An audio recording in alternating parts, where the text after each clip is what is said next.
السلام علیکم ورحمۃ اللہ وبرکاتہ۔ عزیز طلباء و طالبات، آج ہم جماعت ششم مضمون اردو اس کا سبق نمبر 20 ہیلن کیلر، جس کو ادارے کی طرف سے دیا گیا ہے، اس کو آج ہم پڑھیں گے اور سمجھیں گے۔ تو چلیے سبق شروع کرتے ہیں۔ 20واں سبق ہیلن کیلر، ادارے کی طرف سے لکھا ہوا ہے۔ پہلی بات دیکھیں گے ہم اس میں، باغ کی اس تصویر میں ایک لڑکی گلاب کے پودے کے پاس کھڑی شاخ پر لگے ہوئے گلاب کو پکڑ کر سونگھ رہی ہے۔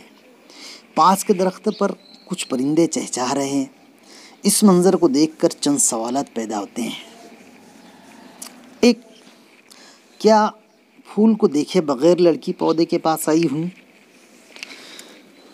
دوسرا، گلاب کے پودے میں پھولوں کے ساتھ کانٹے بھی لگے ہیں۔ پھول کو اپنے سے قریب لاتے ہوئے کیا یہ ممکن نہیں کہ کوئی کانٹا اس بچی کو چبھ گیا ہو؟ 3 نمبر، جسم کا کون سا عضو پھول کی مہک محسوس کرتا ہے؟ 4 نمبر، درخت پر جو پرندے چہچہا رہے ہیں، کیا پھول سونگھتی ہوئی لڑکی ان کی آواز بھی سن رہی ہے؟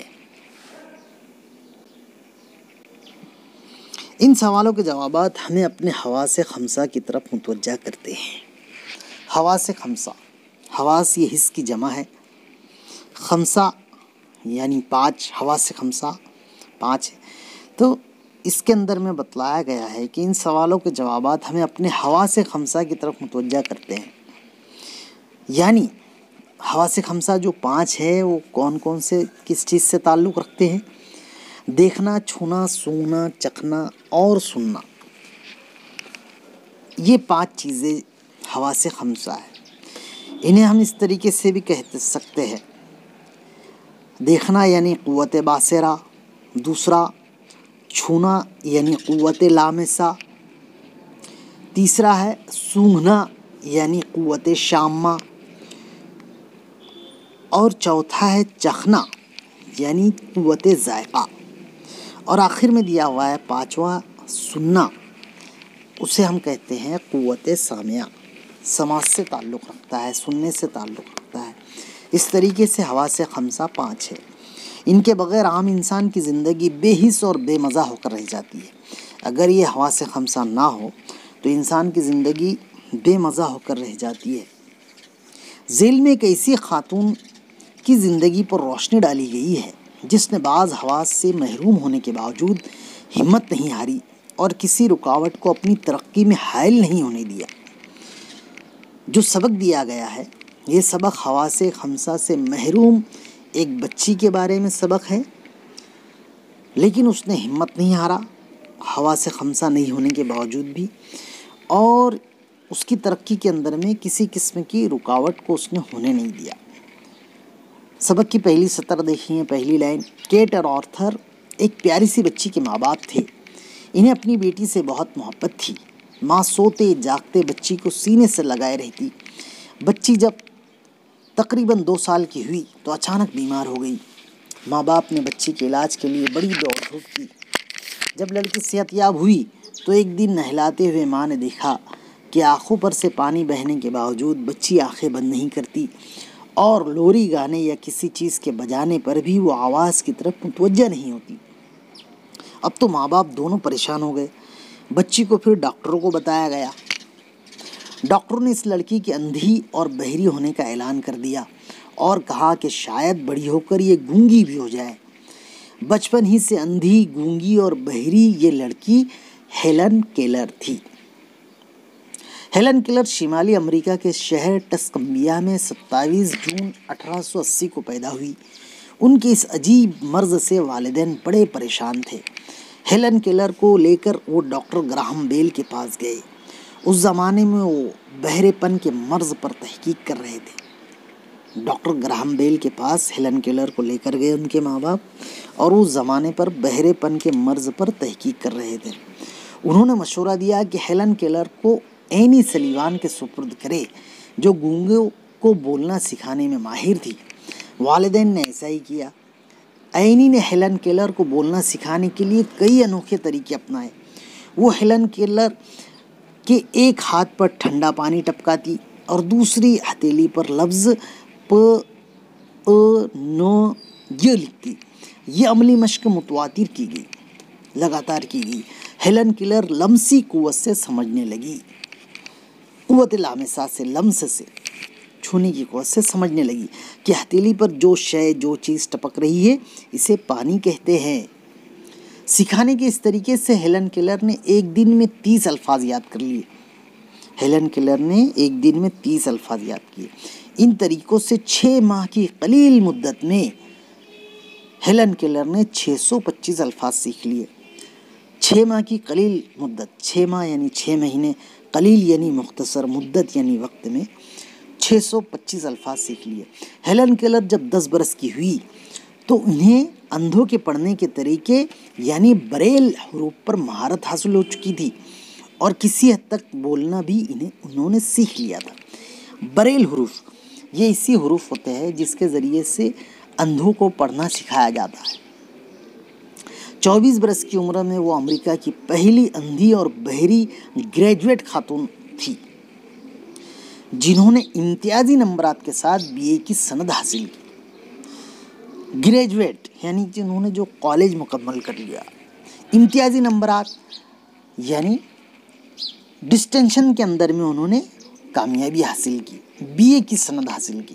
سند یعنی سرٹیفکیٹ۔ ہیلن کیلر نے بڑی محنت و مشقت کے ساتھ اپنی تمام معذوریوں پر فتح حاصل کی اور دنیا کی تاریخ میں ایک ممتاز اور غیر معمولی عورت بن گئی۔ ہیلن کیلر کی ترقی اور عالمی شہرت میں ان کی استانی کا بڑا ہاتھ ہے۔ استاد جو ہے یہ مذکر ہے، استانی جو ہے یہ مؤنث ہے۔ تو ہیلن کیلر کی ترقی اور عالمی شہرت میں ان کی استانی کا بڑا ہاتھ ہے۔ وہ ہیلن کے ساتھ 49 برس رہی، 50 میں 1 سال کم، 49 برس رہی۔ انہوں نے اسے لکھنا، پڑھنا اور بولنا سکھایا۔ ان تمام صلاحیتوں اور قدرتی نعمتوں سے محروم رہنے کے باوجود ہیلن کیلر مایوسی کا شکار نہیں ہوئی۔ ان کی استانی اینی نے بھی ہمت نہ ہاری۔ وہ ہیلن کو مسلسل پڑھاتی رہی، یہاں تک کہ وہ بولنا سیکھ گئی۔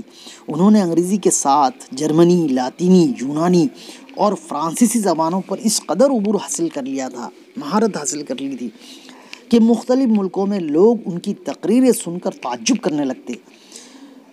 ان زبانوں کے علاوہ ہیلن نے ریاضی، حساب، جغرافیہ اور دیگر علوم میں بھی مہارت حاصل کر لی تھی، اور دوسرے علوم میں بھی انہوں نے دوسرے علم میں بھی مہارت حاصل کر لی تھی۔ بریل حروف کے سہارے ہیلن نے ٹائپ رائٹر کا استعمال بھی سیکھا۔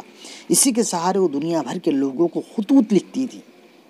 اپنی تحریروں میں انہوں نے قدرتی مناظر، قدرت کے منظر جو ہے، اور اپنے اطراف کے ماحول کو بڑی پر اثر زبان میں بیان کیا ہے۔ حالانکہ یہ مناظر انہوں نے دیکھے نہیں تھے، انہوں نے بریل میں لکھی دنیا کی کئی اہم کتابوں کا مطالعہ کیا اور خود اپنی سوانح حیات بھی لکھی۔ انہوں نے اپنے سوانح حیات بھی لکھی۔ وہ اپنی تحریروں کی وجہ سے اتنی مشہور ہوئی کہ دنیا کے کئی ملکوں میں ان کی تحریروں کو محفوظ کر لیا گیا۔ انہیں پڑھ کر یقین ہی نہیں ہوتا کہ یہ کسی نابینا مصنفہ کی لکھی ہوئی تحریریں ہیں۔ نابینا یعنی آنکھوں سے محروم۔ اپنی آپ بیتی میں ہیلن کیلر نے ایک جگہ لکھا ہے، کبھی کبھی میں اپنے سہیلیوں کا امتحان لیتی ہوں یہ جاننے کے لیے کہ وہ کیا دیکھتی ہے۔ حال ہی میں میری ایک سہیلی جنگل کی طرف سیر کے بعد واپس لوٹی۔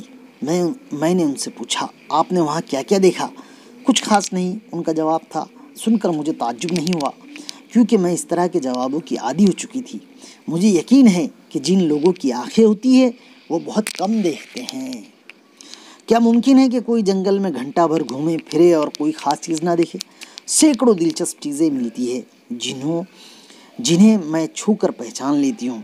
میں لمس سے پہچان لیتی ہوں کہ پیڑوں کی چھالیں کیسی ہوتی ہے۔ میں موسم بہار میں ٹہنیوں پر نئی کلیاں ڈھونڈتی ہوں۔ مجھے پھول کی پنکھڑیوں کو چھونے اور ان کی بناوٹ کو محسوس کرنے میں بہت خوشی ہوتی ہے۔ مجھے قدرت کی صنائی کا احساس ہوتا ہے۔ قدرت کی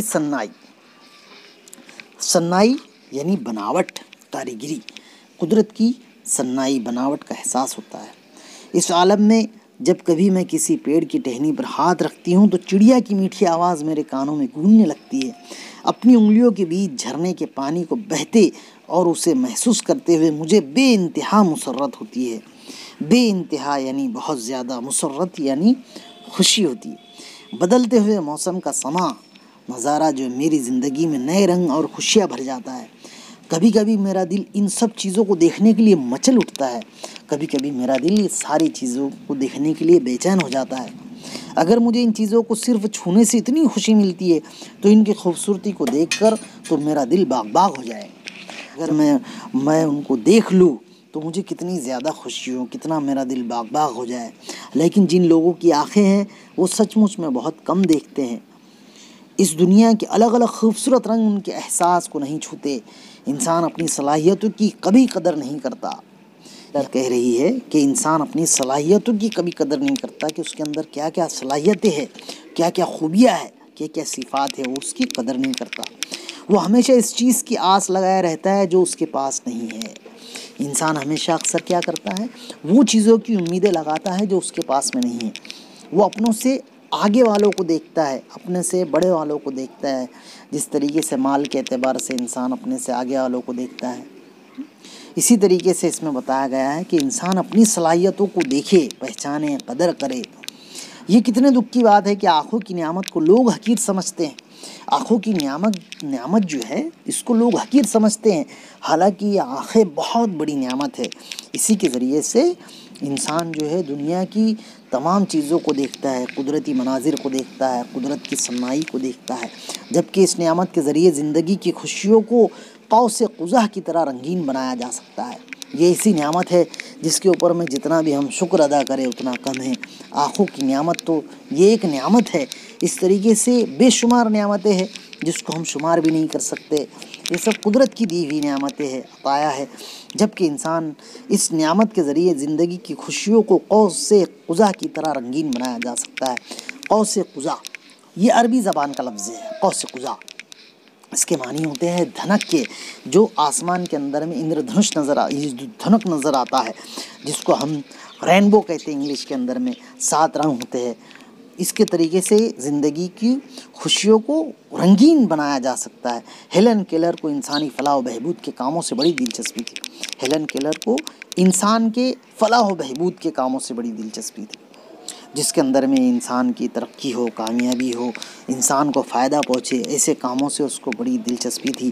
انہوں نے تعلیم حاصل کرنے کے بعد اپنی بقیہ زندگی، یعنی جتنی زندگی، لوگوں کی خدمت کے لیے وقف کر دی۔ اندھوں اور بہروں کی خدمت کو انہوں نے اپنا نصب العین بنا لیا تھا۔ نصب العین کے لفظی معنی ہوتے ہیں مقصد۔ نصب یعنی کسی چیز کو گاڑ دینا، عین یعنی آنکھوں کے سامنے، یعنی جو اپنا مقصد ہے اپنا عین بنا لیا۔ فلاحی کاموں کے لیے انہوں نے دنیا کے 25 ممالک کا دورہ کیا۔ ملک کی جمع ہے ممالک، 25 ملکوں کا انہوں نے دورہ کیا اور وہاں کے اندھوں اور بہروں کو راحت پہنچائی۔ ان کی تقریروں سے معذوروں کی ڈھارس بنتی اور ان کی مایوسی امید میں بدل جاتی۔ خدمت خلق کے اس مقصد نے دنیا کے بڑے بڑے حکمرانوں کو متاثر کیا۔ جو بڑے بڑے حکمران تھے، حکومت کرنے والے تھے، وہ بھی اس سے متاثر ہوئے اور انہوں نے ہیلن کیلر کو ان کی خدمات کے اعتراف میں کئی اعزازات سے نوازا۔ کئی قسم کے ان کو جو ہے اعزازات دیے گئے، ان کو انعامات دیے گئے۔ انہیں امن کے نوبل انعام سے بھی سرفراز کیا گیا۔ اس انعام کو لینے کے لیے جب وہ گئی تو ان سے سوال کیا گیا کہ زندگی میں آپ کو سب سے زیادہ متاثر کرنے والی شخصیت کون ہے؟ ہیلن نے اپنی استانی کا نام بڑی عزت اور احترام سے لیا۔ استاد اور شاگرد کی یہ جوڑی ساری دنیا میں بے مثال ہے، جس کی کوئی مثال نہیں ہے، ایسی مثال۔ اور جہاں ہیلن کا نام لیا جاتا ہے وہاں اینیس لیوان کو بھی یاد کیا جاتا ہے۔ ہیلن کیلر اور اینیس کی دوستی اتنی مشہور ہوئی کہ ان کی زندگی پر بہت سی فلمیں بھی بنائی گئی ہیں۔ آج ہیلن کیلر کے نام پر سینکڑوں فلاحی ادارے ساری دنیا میں معذوروں کی خدمت میں مصروف ہیں۔ آج ہیلن کیلر کے نام پر سینکڑوں فلاحی ادارے ساری دنیا میں معذوروں کی خدمت میں مصروف ہیں۔ ہیلن کی یاد کو زندہ رکھنے کے لیے مختلف ممالک میں ان کے نام کی شاہراہیں بنائی گئی ہے۔